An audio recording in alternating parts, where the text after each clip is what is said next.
While Christmas is fresh in your brain, I want you to actually go and do this step to try to prepare for Christmas 2019. Yes, I know we're still in 2018, but let's think about 2019. You know you're going to get Christmas presents, you know it's going to cost you money, and you kind of already know who you're going to give it to. I'm pretty sure it's pretty much a repeating list that you kind of go off of.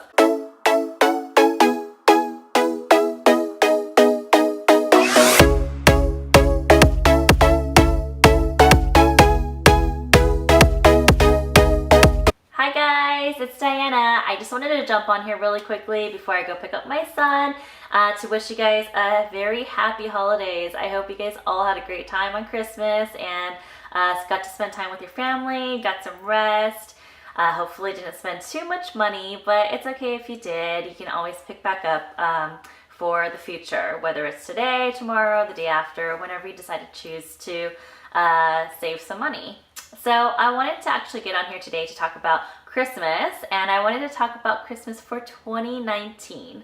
What I actually wanted to talk about was to say, while Christmas is fresh in your brain, I want you to actually go and do this step to try to prepare for Christmas 2019. Yes, I know we're still in 2018, but let's think about 2019. You know you're going to get Christmas presents, you know it's going to cost you money, and you kind of already know who you're going to give it to. I'm pretty sure it's pretty much a repeating list that you kind of go off of. You may have the one or two stragglers, but you can figure that in 2019. Right now, you can prepare for the next year. So what I would do is this. Go ahead and take out a piece of paper, and if you want to do it online, feel free to do so. I do mine actually on Google Keep, so I can keep it every year. And what I do is I list out everybody that I gave presents to this year. So for Christmas, I gave presents out to, you know, my son's class, my son's teachers, obviously my son, family, friends, whoever there is. So whether it's for yourself or as a family you're gifting, or for your kids, you know, they have their friends that they want to gift to, but you're buying for.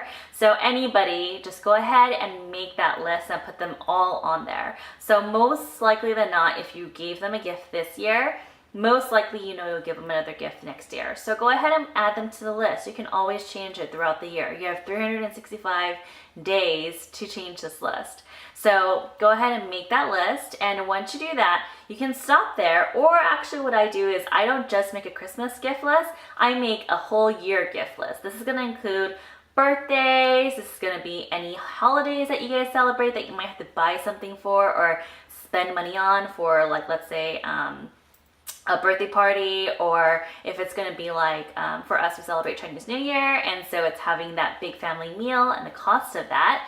So things like that, or even for Chinese New Year, we give red envelopes to the kids, and so with that, you know, there's obviously a cost associated, and you know how many kids you might be giving to. So it's just taking estimates, and this gives you a good idea of what you want to spend, and then once you actually write all of this down, you'll realize this number is pretty high. So what you may do is you actually just may need to cut down each person's gift by, let's say, a couple of dollars, $5, $10, or you may figure out, well, you know what, out of this list, these are the ones that are really important to me, and these are the ones that I really want to get gifts for. They're very important dates or celebrations that I definitely want to get gifts for and spend the money on. So you will make sure that those stay on. And then have a little bottom section, and that's kind of your second tier gift givers. And so basically you'll have those as like a secondary type of gift to be like, if I have extra money, I will pay for these. But you'll take that entire list and basically allocate an amount to each of them. And so that could be, you know, $10 for stocking stuffers, or it could be like $30 for an actual birthday gift, things like that. Add them all up. And then at the very end of the day, you'll have your bottom line number. Now, this is the number that you're going to have to save. And let's say that total amount comes out to be $1,000. So you're going to take that $1,000 divided by 12 months, and that's exactly what you'll be taking out each month for making and funding and saving for the gifts that are coming next year. So it doesn't catch you by surprise. You don't have a ton of money on your credit cards and struggling to find a way to pay it off just to give gifts to people. And that way you'll be able to have this balance and comfort to know that I already planned for these gifts that are coming. You won't feel anxiety, you won't get stressed out, and you know how much you have to spend. So as the year goes along, if you happen to see a sale or you see something that's kind of in line with the gifts you're trying to give, you can always go and just buy it early because you have the funds for it. So anyway, this is something that I do on a regular basis. I actually make it for the entire year, and I make it for birthdays, celebrations, Christmas, everything. And as I go along through the year, I try to kind of figure out what I want to get each person. And if there is like a toy deal or something, I might buy some toys early.